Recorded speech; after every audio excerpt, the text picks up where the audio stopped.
réalité, le pétrole, c'est évidemment une source d'énergie. Il est devenu la source prédominante d'énergie dans le monde. Il représente aujourd'hui à peu près 36% du total de la demande d'énergie primaire dans le monde.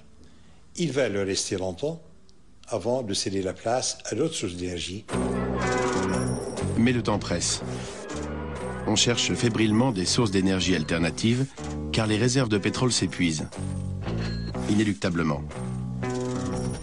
Partout, jusque dans les endroits les plus inaccessibles du monde, on met de nouveaux puits de pétrole en exploitation à un coût exorbitant et au détriment de l'environnement.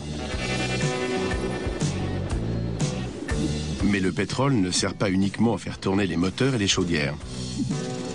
C'est l'une des principales matières premières de l'industrie chimique. Öl ist unser letztendlich wichtigster Rohstoff. Le pétrole est notre matière première essentielle.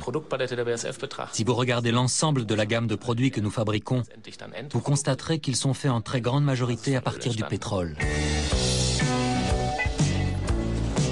Cartouches d'encre, stylos à billes, flacons et bouteilles, matières plastiques et détergents de toutes sortes contiennent des dérivés de pétrole. Il en va de même pour d'innombrables aliments et médicaments. Et lorsque le prix du pétrole monte, de nombreux articles de notre vie quotidienne augmentent aussi. C'est inévitable.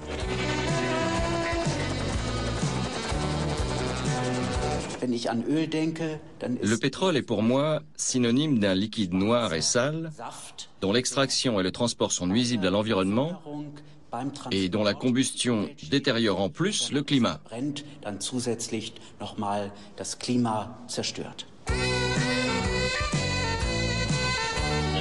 Et pourtant, le pétrole gouverne le monde. La demande de cette huile noire qui fait tourner les rouages de notre économie ne cesse de croître et son prix monte toujours et encore.